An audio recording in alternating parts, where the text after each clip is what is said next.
Hello everyone. So till now we have covered part one of M. Lakshmikant, 8th edition, and now we are beginning with part two, that is the system of government. Okay.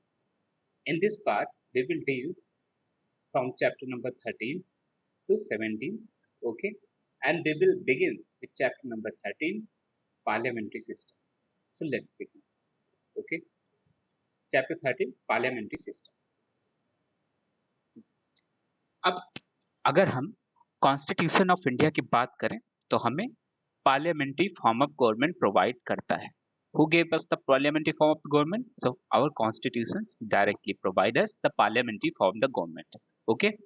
Centre and state दोनों level पे parliamentary form government की व्यवस्था करता है हमारा constitution. Article 17, 74 and 75 किस चीज से डील करता है? Parliamentary system at the centres. Okay, जो आर्टिकल 74 एंड आर्टिकल 75 में प्रोविजंस हैं वो कहीं ना कहीं पार्लियामेंट्री सिस्टम का हिंट हमें देते हैं. Similarly for the state 163 and 164. Okay, अब यहाँ पे क्वेश्चन उठता है कि हम ऐसे याद कैसे रखेंगे इन चारों आर्टिकल को, आर्टिकल 74 एंड 75. ओके, तो आपको दोनों याद रखने की जरूरत नहीं है. ओके, आप आर्टिकल 74 एंड 75 याद रख लीजिए और दोनों में प्लस 89 कर देंगे तो आपका आर्टिकल 163 एंड 164 आ जाएगा जो कि स्टेट से डील करता है. ओके, अब मॉडर्न डेमोक्रेटिक गवर्नमेंट को बेसिकली हम दो पार्ट में डिवाइड करते हैं. अगर हम ऑल ओवर द वर्ल्ड देखें ना तो जो डेमोक्रेटिक गवर्नमेंट है उन्हें दो तरीके से हम क्लासिफाई कर सकते हैं. पहला है parliamentary form of government and second is presidential form of government. अब अगर पार्लियामेंट्री फॉर्म ऑफ गवर्नमेंट का एग्जांपल देखें तो जैसे इंडिया है, यूके है. वहीं अगर प्रेसिडेंशियल फॉर्म ऑफ गवर्नमेंट की बात करें तो हमारा यूएस हो गया. ओके, अब देखिए, और ये जो पार्लियामेंट्री फॉर्म ऑफ गवर्नमेंट है ना, ठीक, ये प्रेसिडेंशियल फॉर्म ऑफ गवर्नमेंट है, ये कहीं ना कहीं किस बेसिस पे होता है? तो जो रिलेशन होता है एग्जीक्यूटिव एंड लेजिस्लेटिव ऑर्गन के बीच उन्हीं बेसिस पे होता है.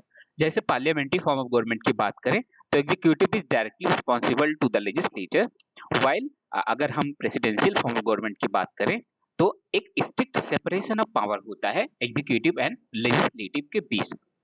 पार्लियामेंट्री फॉर्म ऑफ गवर्नमेंट में जो एग्जीक्यूटिव ब्रांचेस होती हैं वो कहीं ना कहीं लेजिस्लेटिव से ही ड्राइव होती हैं.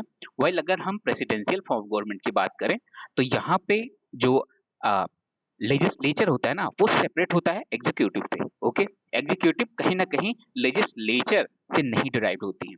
The parliamentary system of the government is the one in which executive is responsible to the legislature for its policies and act. Okay, अब पार्लियामेंट्री फॉर्म ऑफ गवर्नमेंट जाहिर सी बात है कि जब एग्जीक्यूटिव लेजिस्लेचर से ही ड्राइव होगा तो of course it will be responsible for the legislature. Okay, जबकि अगर हम प्रेसिडेंशियल सिस्टम ऑफ गवर्नमेंट की बात करें, ठीक है, तो यहाँ पे एग्जीक्यूटिव की कोई रिस्पॉन्सिबिलिटी नहीं होती है towards legislature. Okay, so basically constitutionally ये एक दूसरे से इंडिपेंडेंट होते हैं. किस फॉर्म ऑफ गवर्नमेंट में? प्रेसिडेंशियल फॉर्म ऑफ गवर्नमेंट में.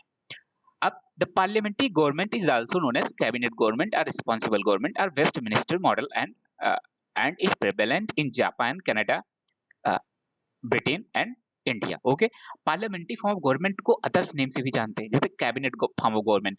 Why it is known as cabinet form of government? So basically cabinet is the head of this parliamentary form of government. Okay, cabinet is the basically the combination of ministers who is of cabinet rank. Okay, who is very responsible and very personal to prime minister. Okay, while और इसे responsible government भी बोलते हैं. Responsible government in a sense कि all the actions and policies which and measures taken by the executives will be directly or indirectly going to be responsible for the peoples through the legislature. Okay, Westminster model of government, क्योंकि basically जहां UK की parliament है ना अभी currently वो Westminster नाम की जगह पे है, इसी वजह से हम इसे वेस्टमिनिस्टर मॉडल ऑफ गवर्नमेंट भी बोलते हैं. ठीक है, प्रेसिडेंशियल गवर्नमेंट की बात करें, नॉन रिस्पॉन्सिबल और नॉन पार्लियामेंट्री और एग्जीक्यूटिव सिस्टम ऑफ गवर्नमेंट. ठीक है, नॉन रिस्पॉन्सिबल. ओके, हमने देखा कि स्ट्रिक्ट सेपरेशन ऑफ पावर होता है, रिस्पॉन्सिबल नहीं होते हैं लेजिस्लेचर को अपने पॉलिसीज एंड एक्शन के लिए. इसका एग्जांपल यूएसए हो गया, ब्राजील हो गया, रसिया एंड श्रीलंका हो गया. ठीक है, आइबर जेनिंग क्या बोलते हैं कि जो पार्लियामेंट्री फॉर्म ऑफ गवर्नमेंट है ना इसे कैबिनेट सिस्टम भी बोलते हैं क्योंकि कैबिनेट जो है ना वो न्यूक्लियस है कहीं ना कहीं. पार्लियामेंट्री सिस्टम के पावर का, ठीक है। रिस्पॉन्सिबल गवर्नमेंट भी बोलते हैं, हम देख चुके हैं, ठीक। Okay, it is describe Westminster, हमने ये भी देख लिया वेस्टमिनिस्टर क्यों बोलते हैं, ठीक है। In the past British constitutional and political expert prime minister expert describe the prime minister as primus inter pares, first among the equals. Okay, basically prime minister cabinet का हिस्सा होता है, लेकिन कहीं ना कहीं वो सबके बराबर होने के साथ साथ वो कहीं ना कहीं उन बराबरी में भी पहले नंबर पे आता है। अगर हम प्रेफरेंस की बात करें तो प्राइम मिनिस्टर को हम सबसे पहले प्रेफरेंस देते हैं, उसके बाद होम मिनिस्टर एक्सेट्रा आते हैं। ओके, तो इसी वजह से कहीं ना कहीं हम इसे Primus inter pairs prime minister को इस कैबिनेट फॉर्म ऑफ गवर्नमेंट में बोलते हैं। अगर हम रिसेंट पीरियड की बात करें तो प्राइम मिनिस्टर की पावर्स कहीं ना कहीं काफी बढ़ गई है, whether it is related to India or UK, ठीक है। He has come to play a dominant role in British politico-administrative systems. Okay, in the hence the later political analysts like Crossmans, Mackintosh and others have described the British system of government as prime ministerial government. Okay, prime minister की इतनी ज्यादा importance है ना parliamentary form of government में कि कहीं ना कहीं इसको हम प्राइम मिनिस्ट्रियल गवर्नमेंट भी बोलते हैं पार्लियामेंट्री फॉर्म ऑफ गवर्नमेंट को। ओके, अब कुछ हम फीचर की बात करें पार्लियामेंट्री गवर्नमेंट की तो उसे देखते हैं। देखिए, जो पार्लियामेंट्री फॉर्म ऑफ गवर्नमेंट है ना, उसमें बेसिकली दो एग्जीक्यूटिव होते हैं, एक नॉमिनल एग्जीक्यूटिव होता है, एक रियल एग्जीक्यूटिव होता है।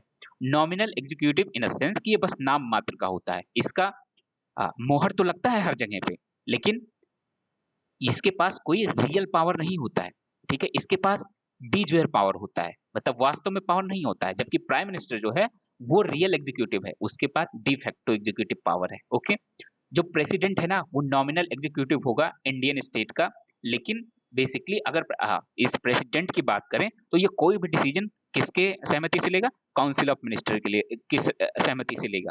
ओके, तो कहीं ना कहीं ये एक डी ज्यूर की तरह काम करता है। वाइल अगर रियल एग्जीक्यूटिव पावर की बात करें तो ये प्राइम मिनिस्टर में होता है और इसे हम डी फैक्टो एग्जीक्यूटिव भी बोलते हैं। दस president is head of the state while the prime minister is head of the government. President क्या होता है, बेसिकली कंट्री का जो है हेड है। ओके, जबकि अगर प्राइम मिनिस्टर की बात करें तो वो गवर्नमेंट जो रन कर रही है कंट्री को उसका हेड है। ओके, तो अब अगर हम इसको सिंपल भाषा में समझना चाहे ना तो let's see the example of car. Okay, so basically engine of the car is prime minister and the whole body is basically president. Okay, so this is the difference which you can through which you can remember this fact. Article 74 क्या बोलता है, ठीक है, कि article 74 council of minister का जिक्र करता है। ये बोलता है कि there will be the council of minister headed by the prime minister to aid and advice the president in exercise of his function. Okay, एक काउंसिल ऑफ मिनिस्टर होगा, ठीक है, काउंसिल ऑफ मिनिस्टर का एक ग्रुप होगा जिसको head कौन करेगा, प्राइम मिनिस्टर करेगा, और ये प्रेसिडेंट को ऐड एंड एडवाइस करेगा उसके डिसीजन लेने में। ओके, और जो एडवाइस करेगा ना वो बाइंडिंग होगा प्रेसिडेंट पे, that's why we call him nominal executive. अब majority party rule second function जो फीचर है पार्लियामेंट्री फॉर्म ऑफ गवर्नमेंट का, मेजोरिटी पार्टी रूल, कि भैया जिसकी मेजोरिटी होगी पार्लियामेंट में उसकी गवर्नमेंट होगी। The political party which secure majority seat in Lok Sabha में जिसकी मेजोरिटी उसकी गवर्नमेंट, ठीक है। अब देखो, leader of that party is appointed as prime minister by the president, ठीक है। लीडर कौन होगा उस पॉलिटिकल पार्टी का, जिसकी गवर्नमेंट होगी, तो प्राइम मिनिस्टर होगा। किसके द्वारा अपॉइंट होगा, तो ये प्रेसिडेंट के द्वारा अपॉइंटेड होगा। Okay, other minister appointed by, अब देखो, और जो काउंसिल ऑफ मिनिस्टर के अदर मिनिस्टर हैं वो किसके, प्राइम मिनिस्टर की हेल्प से प्रेसिडेंट उनको अपॉइंट करेगा। ओके, अगर देखो, अगर कहीं बाई चांस ऐसा हो गया कि कोई भी ऐसी सिंगल पार्टी नहीं है जिसके पास मेजोरिटी है, तो कहीं ना कहीं प्रेसिडेंट क्या करेगा, एक कोलिजन पार्टी, मतलब जो कोई भी पार्टियां आपस में गठबंधन करके मेजोरिटी हासिल करती हैं, ठीक है, मेजोरिटी मेंबर को शो करती हैं, उनको प्रेसिडेंट इनवाइट कर सकता है कि भैया आइए और आप अपनी गवर्नमेंट बनाइए, ठीक है। अब तीसरे फीचर की बात करें तो कलेक्टिव रिस्पॉन्सिबिलिटी, ठीक है, bed rock of principle of parliament. देखो कहीं ना कहीं ये बहुत महत्वपूर्ण है, ठीक है, पार्लियामेंट्री गवर्नमेंट में ministers are collectively responsible to the parliament in general, in Lok Sabha in particular. Okay, article 74 क्या बोलता है कि भैया जो ये मिनिस्टर होंगे ना वो कहीं ना कहीं, जो एग्जीक्यूटिव होगा ना वो लेजिस्लेचर को रिस्पॉन्सिबल होगा, ये कुल मिला के पार्लियामेंट को रिस्पॉन्सिबल होगा, ठीक है, अगर जनरल सेंस में बात करें। लेकिन अगर इन पर्टिकुलर सेंस की बात करें तो ये लोकसभा के लिए डायरेक्टली रिस्पॉन्सिबल होगा। ठीक है, they act as an team and swim and sink together. वो कहीं ना कहीं जो काउंसिल ऑफ मिनिस्टर है ना, ठीक है, with headed by prime minister, तो ये कहीं ना कहीं एक टीम की तरह काम करेंगे। ठीक है, अगर अगर ये काउंसिल ऑफ मिनिस्टर गिरती है ना, तो कहीं ना कहीं सरकार गिर जाती है। The principle of collective responsibility implies that the Lok Sabha can remove the ministers. Okay, collective responsibility का मतलब ये है कि लोकसभा चाहे तो मिनिस्ट्री को रिमूव कर सकती है। ठीक है, किस तरह से? वोट ऑफ नो कॉन्फिडेंस, कि भैया सारे मेंबर्स जो लोकसभा के हैं उसकी एक डेफिनेट मेजोरिटी है, अगर उस मेजोरिटी से वो कहीं ना कहीं नो कॉन्फिडेंस मोशन पास कर देते हैं मेंबर ऑफ लोकसभा, कि भैया जो ये गवर्नमेंट है इसमें हमारा भरोसा नहीं है, और अगर नो कॉन्फिडेंस मोशन पास हो जाता है तो सरकार गिर जाएगी। अब हम पॉलिटिकल होमोजेनिटी की बात करते हैं। देखो, usually member of council of minister belong to the same political party. अगर हम जहां तक देखें ना, तो जो काउंसिल ऑफ मिनिस्टर होते हैं वो कहीं ना कहीं सेम पॉलिटिकल पार्टी को बिलोंग करते हैं। कौन सी पार्टी? जिसकी मेजोरिटी होती है। ठीक है, तो कहीं ना कहीं उनकी पॉलिटिकल आइडियोलॉजी भी एक सेम होती है। ठीक है, वहीं अगर हम कोलिजन गवर्नमेंट की बात करें ना, तो वो बेसिकली डिफरेंट डिफरेंट पार्टी के लोग आके कोलिजन बनाते हैं, तो उनकी आइडियोलॉजी भी वेरी करती है। ठीक है, तो कहीं ना कहीं वो कंसेंसस के थ्रू बाइंड होते हैं एक दूसरे में। ठीक, डबल मेंबरशिप की बात करें, जो अदर फीचर्स है, ठीक है, कि देखो अब जो मिनिस्टर होगा ना, मिनिस्टर के पास बेसिकली डबल मेंबरशिप होती है। एक तो वो मिनिस्टर है, एग्जीक्यूटिव का मेंबर। दूसरा क्या है कि वो लेजिस्लेचर का भी मेंबर होता है। क्योंकि जो एग्जीक्यूटिव है ना, अब कोई भी अगर मेंबर है ना, अगर वो मिनिस्टर बन जाता है, मीन्स कि वो अपनी जो लेजिस्लेचर की मेंबरशिप है ना, जो लोकसभा का मेंबरशिप है, उसे खो देगा। ठीक है, वो लोकसभा की मेंबरशिप नहीं खोएगा, वो लोकसभा का मेंबर होने के साथ साथ मिनिस्टर भी रहेगा। इसी वजह से हम इसे डबल मेंबरशिप भी बोलते हैं। This means that a person can not B minister without being member of parliament. इसका मतलब ये हुआ कि कोई भी आदमी मिनिस्टर नहीं बन सकता बिना पार्लियामेंट का मेंबर हुए। The constitution stipulated that the minister who is not member of parliament for a period of 6 consecutive months cease to be a minister. हमारा जो कॉन्स्टिट्यूशन है वो भी यही बात कहता है कि मान लीजिए कोई आदमी मिनिस्टर बन गया, ठीक है, तो उसे 6 महीने के अंदर पार्लियामेंट का मेंबर बनना पड़ेगा। अगर वो मेंबर 6 महीने के अंदर नहीं बन पाता पार्लियामेंट का या लोकसभा का, तो वो कहीं ना कहीं अपनी जो मिनिस्टर की पोस्ट है उसे खो देगा। Leadership of the prime minister, another feature. देखो, प्राइम मिनिस्टर ना बहुत ही इंपॉर्टेंट रोल प्ले करता है इन पार्लियामेंट्री फॉर्म ऑफ गवर्नमेंट। ठीक है, ये काउंसिल ऑफ मिनिस्टर जो होता है ना, उसका हेड होता है। पार्लियामेंट में लीडर का काम करता है। ठीक है, और जो पार्टी पावर में है ना, उसका लीडर होता है। ठीक, in this capacity he see play significant and highly crucial role in the functioning of the government. ठीक है, इसलिए बहुत ही महत्वपूर्ण रोल प्ले करता है कहीं ना कहीं ये गवर्नमेंट की फंक्शनिंग में। अब डिसोल्यूशन ऑफ लोअर हाउस की बात करें, जो दूसरा फीचर है पार्लियामेंट, जो 7th फीचर है पार्लियामेंट्री फॉर्म ऑफ गवर्नमेंट का, तो देखो लोअर हाउस जो होता है ना, लोकसभा, वो टाइम टू टाइम डिसॉल्व होता है। हमारे यहाँ एवरी 5 ईयर जनरल इलेक्शन होता है लोकसभा के लिए। ठीक है, और 5 ईयर के बाद जो लोअर हाउस है ना, लोकसभा है, वो डिसॉल्व होती है। In other words, the Prime Minister can advise the President to dissolve the Lok Sabha before the expiry of its terms and hold fresh election. This means that the executive enjoys the right to get legislature dissolved in a parliamentary system. ठीक है, इसका मतलब ये हुआ कि executive के पास कहीं ना कहीं ये राइट होता है कि वो लेजिस्लेचर को डिसॉल्व करने में रोल प्ले करते हैं। ठीक है, अब देखो सेक्रेसी की बात करें, जो मिनिस्टर काम करते हैं ना, वो कहीं ना कहीं सेक्रेसी का प्रोसीजर फॉलो करते हैं। सेक्रेसी मतलब कि भैया जो भी एज ए मिनिस्टर उन्होंने डिसीजन लिया है उसको पब्लिकली रिवील नहीं करते इतना आसानी से। सपोज दैट उन्हें किसी इंपॉर्टेंट पॉलिसी मैटर पर डिसीजन लेना है, अगर उस डिसीजन को पहले ही रिवील कर देते हैं तो उसका कहीं ना कहीं मार्केट पे असर पड़ता है। ठीक है, तो उन्हें सेक्रेसी में काम करना पड़ता है। वो जो सेक्रेसी की ओथ है उसे भी उन्हें लेना पड़ता है before entering their office. The oath of secrecy of the minister is administered by the president. जो oath of secrecy होता है ना, मिनिस्टर्स को बेसिकली प्रेसिडेंट के द्वारा दिलाया जाता है। अब हम कुछ फीचर पढ़ते हैं प्रेसिडेंशियल फॉर्म ऑफ गवर्नमेंट के। ठीक है, अब देखो हमारे यहाँ इंडियन कॉन्स्टिट्यूशन, पार्लियामेंट्री गवर्नमेंट, वहीं प्रेसिडेंशियल फॉर्म ऑफ गवर्नमेंट के एग्जांपल लेना, अमेरिकन कॉन्स्टिट्यूशन सबसे बेस्ट एग्जांपल है। ठीक है, इसके क्या फीचर हैं? ठीक, कि जो प्रेसिडेंट होता है ना, प्रेसिडेंशियल फॉर्म ऑफ गवर्नमेंट में, वो हेड ऑफ द स्टेट भी होता है, हेड ऑफ द गवर्नमेंट भी होता है।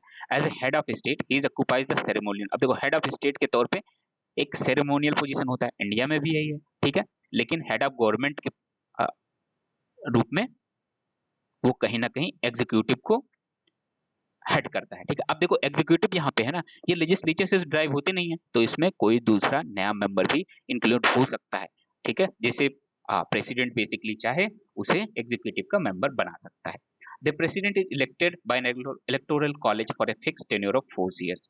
4 years प्रेसिडेंट कितने साल के लिए इलेक्ट होता है प्रेसिडेंशियल फॉर्म ऑफ गवर्नमेंट में? 4 साल के लिए। He can not be remove by the congress except by impeachment for a grave unconstitutional act. देखो उसे इम्पीच नहीं किया जा सकता, कांग्रेस जो वहां की पार्लियामेंट है, लोअर हाउस है, ठीक है, उसे इम्पीच तभी किया जा सकता है जब उसने बहुत ही असंवैधानिक काम किया हो, ठीक है। The president govern with the help of cabinet और smaller body called kitchen cabinet. President basically शासन कैसे करता है, कैसे एडमिनिस्ट्रेशन देखता है, तो वो एक स्मॉलर बॉडी होती है जिसे हम किचन कैबिनेट भी बोलते हैं, ठीक है। किचन कैबिनेट किसका फीचर है, तो प्रेसिडेंशियल फॉर्म ऑफ गवर्नमेंट का फीचर है। It is only advisory body and consist of non-elected departmental secretariat। Okay, ये इंपॉर्टेंट है कि भैया जो इसकी किचन कैबिनेट है ना, उसमें नॉन इलेक्टेड डिपार्टमेंटल सेक्रेटरीज भी होते हैं। They are elected and appointed by him, are responsible only him and can be removed by him her at any time. Okay, तो बेसिकली जो ये किचन कैबिनेट के मेंबर होते हैं ना, वो किसके द्वारा, जो प्रेसिडेंट होता है उसके द्वारा अपॉइंट होते हैं, उसी को रिस्पॉन्सिबल होते हैं, और वही जब चाहे तब इन्हें रिमूव भी कर सकता है। The president and his her secretaries are responsible to the congress for their act, ठीक है, not responsible for the act, ठीक है। वो जो लोअर हाउस होता है ना, कांग्रेस वहां पे बोलते हैं लोअर हाउस को, उसके लिए रिस्पॉन्सिबल नहीं होंगे। प्रेसिडेंशियल फॉर्म ऑफ गवर्नमेंट में रिस्पॉन्सिबिलिटी का कोई बात ही नहीं है, यहाँ पे सारी बातें होती हैं स्टेबिलिटी की, ठीक है।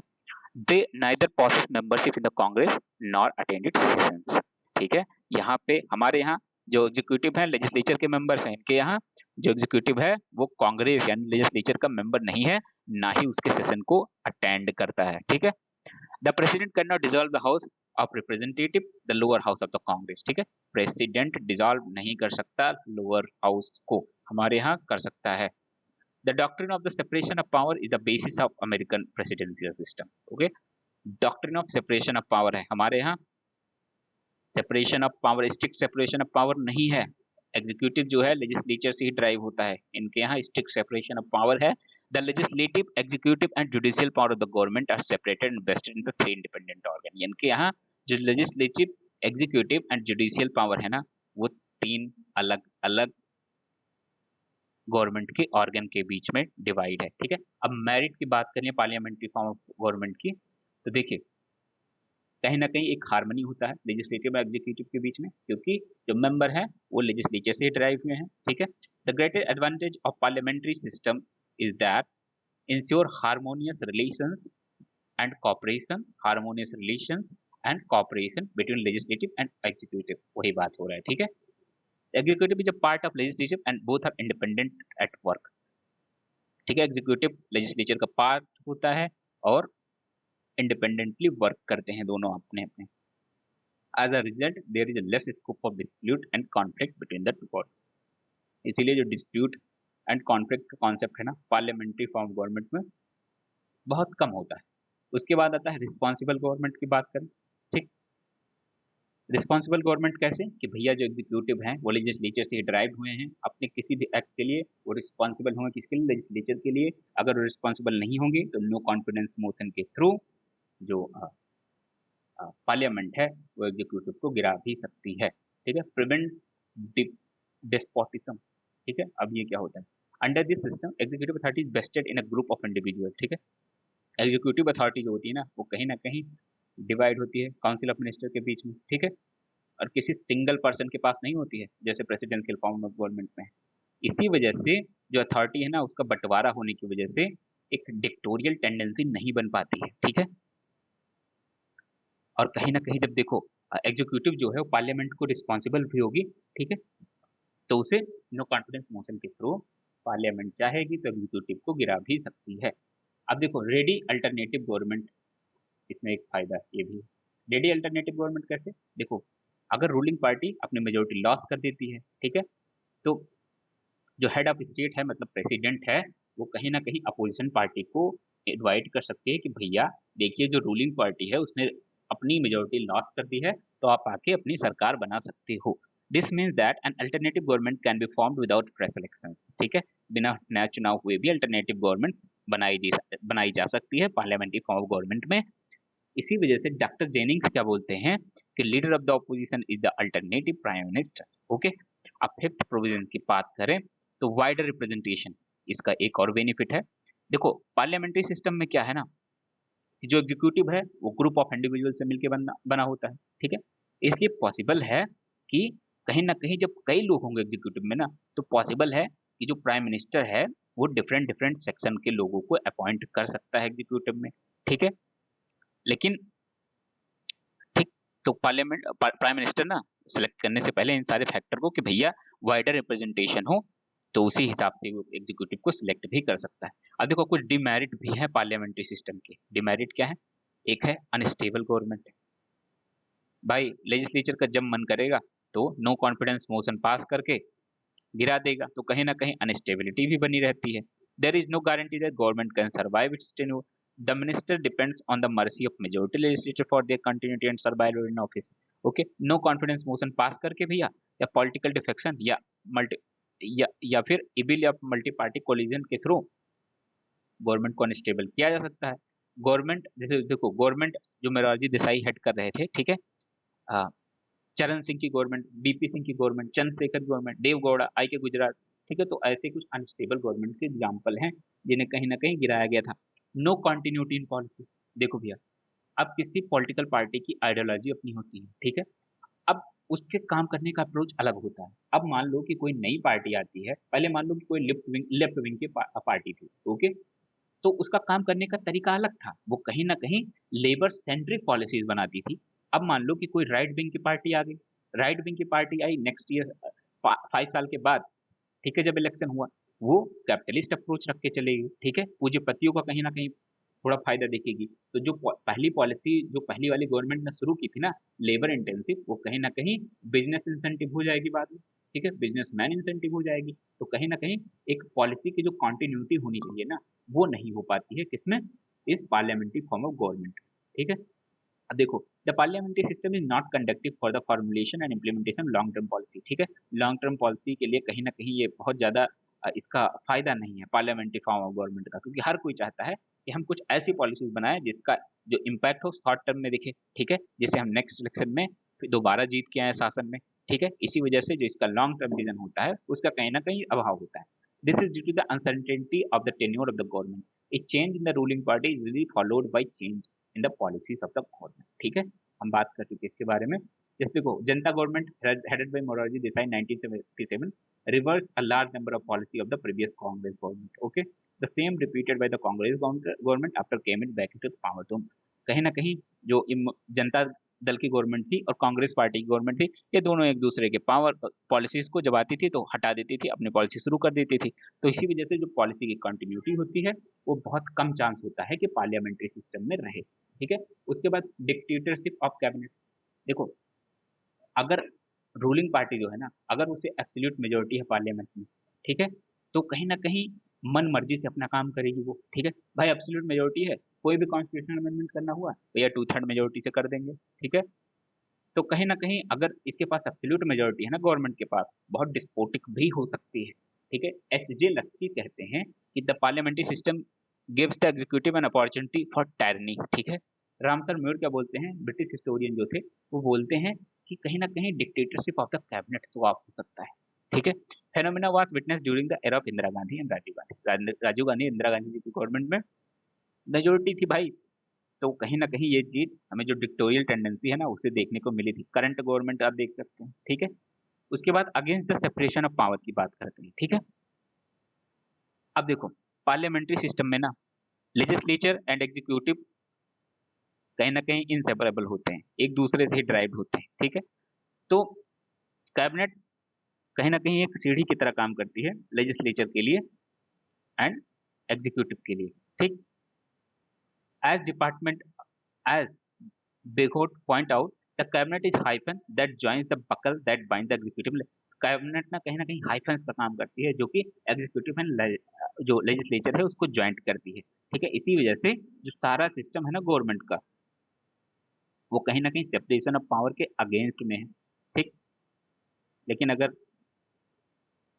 हाँ, हाँ, कहीं ना कहीं फ्यूजन ऑफ पावर है। ठीक है, मतलब आपस में मिलता जुलता पावर है। ठीक है, अब गवर्नमेंट बाय अमेच्योर्स। ठीक है, देखो the parliamentary system is not conducive to administrative efficiency as the minister not expert in their field. अब देखो हमारे यहाँ कोई भी तो भाई मिनिस्टर बन जाता है, अनपढ़ भी मिनिस्टर, बताओ अनपढ़ शिक्षा मंत्री बन जाए। ठीक है, तो क्या कंडीशन होगी कंट्री की कि आपका जो एजुकेशन मिनिस्टर है उसे एजुकेशन का ए भी नहीं आता है,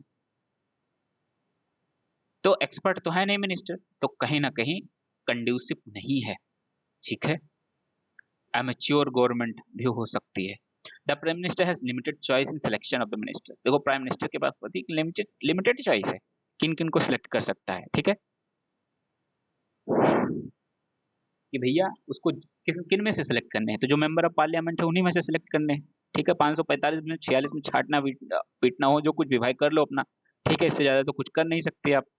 ठीक, moreover the minister devoted most of their time to parliamentary work, cabinet meeting and party activities. जो मिनिस्टर है ना कहीं अपना अधिकतर जो समय है वो पार्लियामेंट्री वर्क और कैबिनेट मीटिंग में ही आ, दे देता है। रीजन फॉर अडॉप्टिंग पार्लियामेंट, अब देखो रीजन क्या है। ठीक, कि हमने भाई क्यों पार्लियामेंट्री सिस्टम को चूज किया। देखिए पहली बात है फैमिलियरिटी विद द सिस्टम। हम इतने दिनों से ना इतने सालों से ब्रिटिश के तो कॉलोनाइज ब्रिटिशर्स ने हमें कॉलोनाइज कर रखा था, उन्होंने इसी सिस्टम से हमें रूल किया। हम कहीं ना कहीं 200 साल तक ना इस सिस्टम से थोड़ा ज्यादा फैमिलियर हो गए हैं। ठीक है, अब अगर हमें अपना सिस्टम बदलना होता ना कहीं प्रॉब्लम क्रिएट होती, क्योस सा क्रिएट हो जाता। ठीक है, कि भैया अभी सीखने में बहुत टाइम लगेगा, तो कहीं ना कहीं जो पहले से आता है भैया उसी को अपना लो। ठीक है, यही रीजन था। ठीक है, कि फैमिलियरिटी थी हमारी सिस्टम से। के एम मुंशी कहते हैं कि for the last 30 or 40 years some kind of responsibility had been introduced in the government of this country. Our constitutional tradition has become parliamentary after this experience. Why should we go back and buy novel experience? ठीक है, जब हमारे पास पहले से इस चीज का experience है तो हम क्यों दोबारा नए एक्सपीरियंस में एंटर करें। Preference to more responsibility, doctor B R Ambedkar ji ने ना कहीं बहुत समझदारी से काम किया है इसमें। ठीक है, कि मोर रिस्पॉन्सिबिलिटी, देखो इतने दिनों तक हम ब्रिटिशर्स के अधीन थे, ब्रिटिशर्स ने हमें कोई रिस्पॉन्सिबिलिटी ही नहीं दी दी धीरे धीरे जो अपने उनके गवर्नमेंट ऑफ इंडिया एक्ट आते थे उसके थ्रू थोड़े थोड़े करके दिए। ठीक है, तो कहीं ना कहीं हम रिस्पॉन्सिबिलिटी कभी मिल ही नहीं पाई।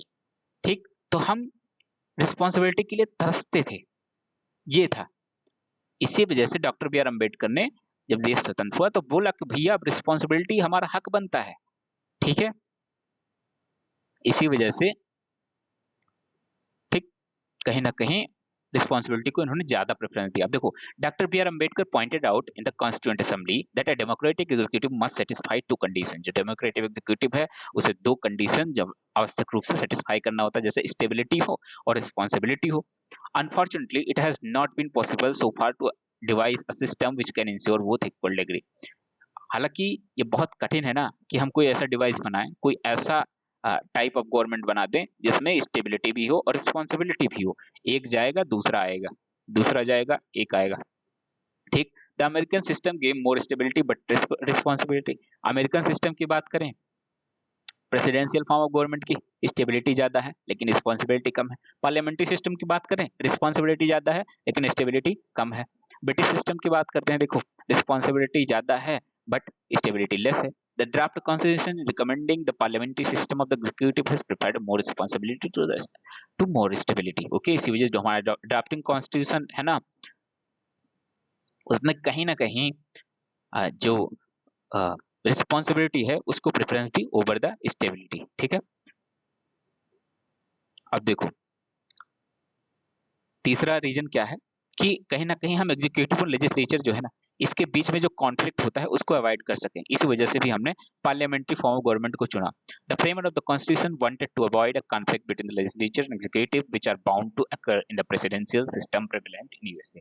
प्रेसिडेंशियल सिस्टम की बात करें, एग्जीक्यूटिव और लेजिस्लेचर के बीच में अक्सर झड़प आपस में होती रहती है, भैया आपने ये गलत किया, आपने वो गलत किया, आपने ये क्यों नहीं किया, आपने वो क्यों नहीं किया। लेकिन जो पार्लियामेंट्री फॉर्म ऑफ गवर्नमेंट है इसमें कहीं ना कहीं जो एग्जीक्यूटिव होती है लेजिस्लेचर से ड्राइव होती है, तो कहीं ना कहीं एक रिस्पॉन्सिबिलिटी होती है, इसी वजह से कॉन्फ्लिक्ट का चांस कम होता है।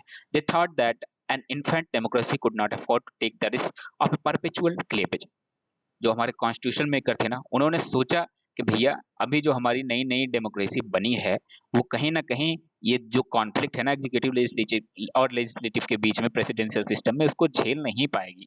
ठीक है, they wanted to form government that could conductive to manifold development of the country. Okay, उन्होंने कहीं ना कहीं ऐसी गवर्नमेंट बना, इसी वजह से इस फॉर्म ऑफ गवर्नमेंट को चुना कि जो कहीं ना कहीं डेवलपमेंट पे ध्यान दे, ना कि आपस में कॉन्फ्लिक्ट पे। ठीक, अब नेचर ऑफ इंडियन सोसाइटी की बात करें, India is one of the most heterogeneous state. हमारा जो कंट्री है ना, बहुत हेट्रोजीनियस स्टेट है।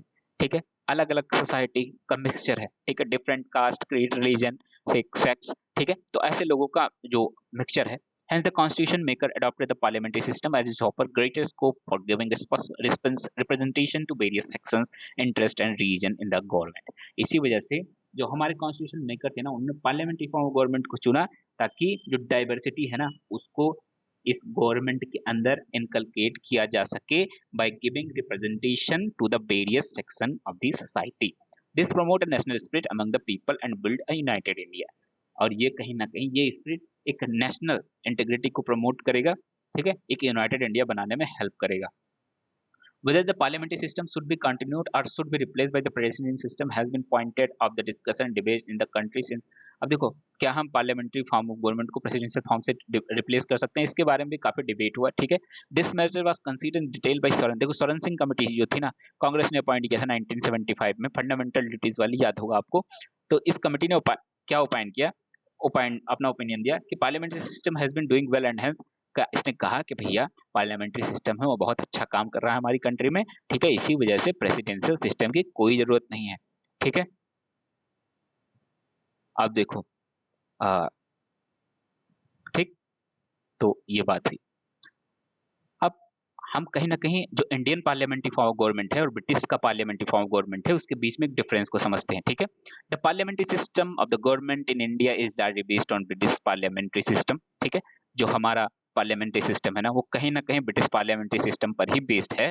ठीक है, हालांकि एकदम रेप्लिका, कॉपी पेस्ट नहीं है ब्रिटिश सिस्टम का। ठीक है, India has republican system in place of British monarchial system. देखो, republican system and monarchial system. अब अगर हम हेड ऑफ स्टेट की बात करें ना, तो पार्लियामेंट्री सिस्टम में हेड ऑफ स्टेट बेसिकली दो तरह के होते हैं, एक मोनार्कियल हेड ऑफ स्टेट होते हैं और एक रिपब्लिकन हेड ऑफ स्टेट होते हैं। मोनार्कियल हेड ऑफ स्टेट का क्या मतलब है कि किसी एक सिंगल फैमिली से किंग या क्वीन ही जो हेड ऑफ स्टेट है वो बनते रहेंगे।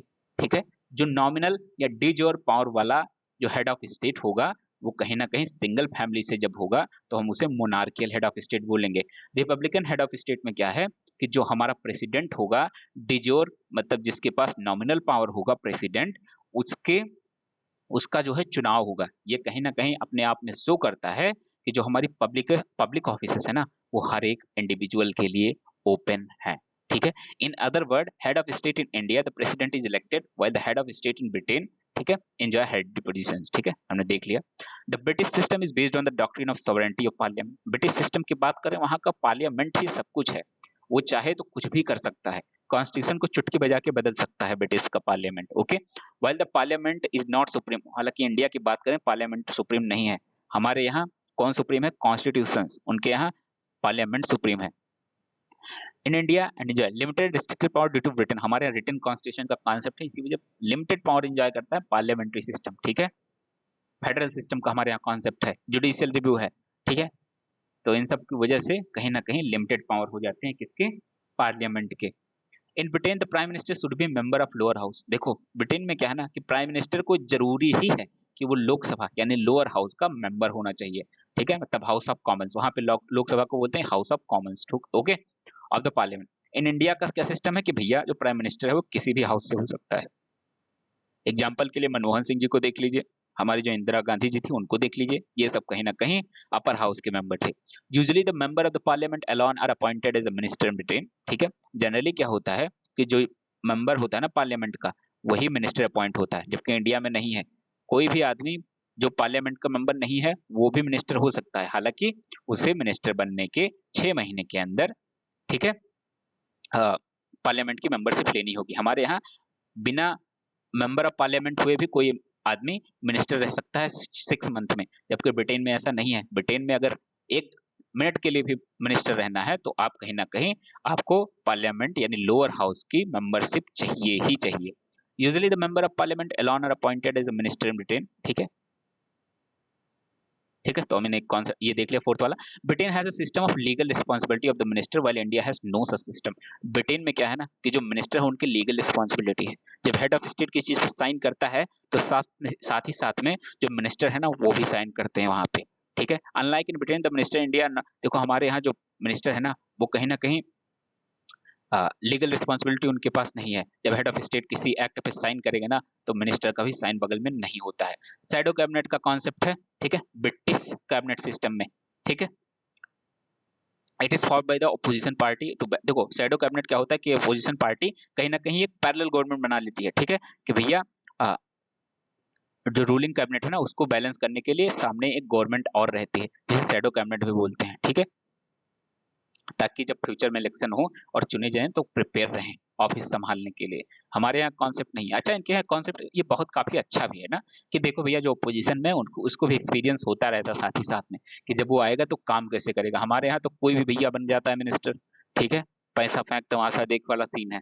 कोई भी मिनिस्टर बन के भले कुछ आए या ना आए, ठीक है, दारूबाज तो कहीं ना कहीं नशा मुक्ति केंद्र का प्राइम मिनिस्टर बन जाएगा। ठीक है, अब वही सीन है इनके यहाँ। हमारे यहाँ अनएजुकेटेड पर्सन एजुकेशन मिनिस्टर बन जाएगा। इनके यहाँ भैया सब कुछ पहले से ही सब वेल ट्रेंड रहते हैं। ठीक है, पहले से इंटर्नशिप पे ही रहते हैं ताकि जब ऑफिस संभालते हैं ना तो धकाधक काम होता है। ऐसा नहीं पहले 1-2 साल सीख रहे हैं। ठीक है, तो ये बेनिफिट है। ठीक है, जो हमने देखा ब्रिटिश कैबिनेट सिस्टम में, इंडिया का भी हमने देख लिया। ठीक है, अब हमारे पास एक चीज आता है डिफरेंस का। ठीक है, पार्लियामेंट्री सिस्टम प्रेसिडेंशियल सिस्टम में डिफरेंस क्या है तो एक बार देख लेते हैं। देखो पार्लियामेंट्री सिस्टम में डुअल एग्जीक्यूटिव है। ठीक है, मेजोरिटी पार्टी का रूल होता है। इनके यहाँ सिंगल एग्जीक्यूटिव है। ठीक है, प्रेसिडेंशियल लेजिस्लेटिव इलेक्टेड सेपरेटिव। देखो जो इनके यहाँ जो बेसिकली जो प्रेसिडेंशियल सिस्टम है ना वो जो प्रेसिडेंट है और जो लेजिस्लेचर है ना वो अलग अलग सिलेक्ट होते हैं, इलेक्टिव होते हैं, इलेक्ट होते हैं। ठीक है, फॉर ए फिक्स टर्म। ठीक, हमारे यहाँ कलेक्टिव रिस्पॉन्सिबिलिटी का कॉन्सेप्ट है, उनके यहाँ नॉन रिस्पॉन्सिबिलिटी का कॉन्सेप्ट है। हमारे यहाँ पॉलिटिकल होमोजेनिटी है, उनके यहाँ पॉलिटिकल होमोजेनिटी नहीं एग्जिस्ट करती है। हमारे यहाँ डबल मेंबरशिप की बात है, उनके यहाँ सिंगल मेंबरशिप की बात है। प्रेसिडेंटियल जो प्राइम मिनिस्टर है, प्रेसिडेंशियल सिस्टम में हम डिफरेंस देख रहे हैं, इसको ध्यान रखिएगा। ठीक है, हमारे यहाँ लीडरशिप किसकी होती है, प्राइम मिनिस्टर की। उनके यहाँ प्रेसिडेंट की लीडरशिप होती है। हमारे यहाँ लोअर हाउस डिसोल्यूशन होता रहता है, उनके यहाँ लोअर हाउस डिसोल्यूशन नहीं होता है। हमारे यहाँ फ्यूजन ऑफ पावर है। ठीक है, उनके यहाँ सेपरेशन ऑफ पावर है। अब देखो ये तो हमने देखा क्या है, फीचर्स। ठीक, अब हम मेरिट्स देखते हैं। पार्लियामेंट्री फॉर्म ऑफ गवर्नमेंट में मेरिट क्या है भैया, हार्मनी है। लेजिस्लेटर एग्जीक्यूटिव फ्रीक्वेंट कॉन्फ्लिक्ट नहीं होते रहते हैं। उनके यहाँ भैया लेजिस्लेटर और एग्जीक्यूटिव में कॉन्फ्लिक्ट बहुत होते हैं। ठीक है, हमारे यहाँ रिस्पॉन्सिबल गवर्नमेंट है, उनके यहाँ कोई रिस्पॉन्सिबल गवर्नमेंट नहीं है। ठीक, हमारे यहाँ कहीं ना कहीं जो डिस्पोटिज्म है ना, जो कहीं ना कहीं जो पावर का मिसयूज है ना उसके चांस बहुत कम है। इनके यहाँ क्या है कि, ठीक, एक सेकेंड, देखो हमारे यहाँ क्या है कि भैया जो हमारा एग्जीक्यूटिव है ना वो कहीं ना कहीं डिस्पोटिक भी हो सकता है अगर उसकी एब्सोल्यूट मेजोरिटी है। ठीक है, इनके यहाँ एटोक्रेसी हो सकती है, सिंगल आदमी का पावर, मतलब वो कहीं ना कहीं अपना पावर उसी के हाथ में होती है। ठीक है, हमारे यहाँ वाइड रिप्रेजेंटेशन है। ठीक है, लगभग सभी सेक्शन को रिप्रेजेंटेशन मिल जाता है अगर प्राइम मिनिस्टर चाहे तो। किसके अंदर, काउंसिल ऑफ मिनिस्टर के अंदर। इनके यहाँ नैरो रिप्रेजेंटेशन होता है भैया। हेड ऑफ स्टेट मतलब जो ये प्रेसिडेंट है जिसको चाहेगा उसी को चुनेगा अपने एग्जीक्यूटिव में। ठीक, तो इनके यहाँ नैरो रिप्रेजेंटेशन होता है। ये हुआ मेरिट पार्लियामेंट्री सिस्टम का ओवर द प्रेसिडेंशियल सिस्टम का। अब देखो पार्लियामेंट्री सिस्टम का डिमेरिट देखते हैं ओवर द प्रेसिडेंशियल सिस्टम। हमारे यहाँ अनस्टेबल गवर्नमेंट होने का चांस बहुत रहता है, इनके यहाँ स्टेबल गवर्नमेंट है। हमारे यहाँ पॉलिसी की कोई कंटिन्यूटी नहीं होती है, नई गवर्नमेंट नई पॉलिसी। इनके यहाँ एक डिफिनेटनेस होती है पॉलिसीज में। ठीक है, हमारे यहाँ अगेंस्ट सेपरेशन ऑफ पावर का कॉन्सेप्ट है। ठीक है, इनके यहाँ सेपरेशन ऑफ पावर का कॉन्सेप्ट है। हमारे यहाँ गवर्नमेंट बाय एमेच्योर, इनके यहाँ गवर्नमेंट बाय एक्सपर्ट। ठीक है भैया, जो समझदार है उसी को प्रेसिडेंट अपने जो इसकी कैबिनेट है, किचन कैबिनेट है, उसमें रखेगा। हमारे यहाँ कोई भी भैया जिसको पीपल्स का मैंडेट मिल गया, भरे अनपढ़ क्यों ना हो, गुंडा क्यों ना हो, वही अपना गवर्नमेंट चलाने लगेगा। ठीक, तो ये था जो हमारा था चैप्टर नंबर 13। ओके, अब हम नेक्स्ट वीडियो में हम देखेंगे chapter number 14, that is a federal system. काफी लेंदी चैप्टर जहां तक है ये, ठीक है। ठीक, तो हम इसको भी डिटेल में देखेंगे, ज्यादा लेंदी नहीं है। ठीक, उसके बाद सेंटर एंड स्टेट। ओके, तो थैंक यू, इस वीडियो में बस इतना ही। ओके।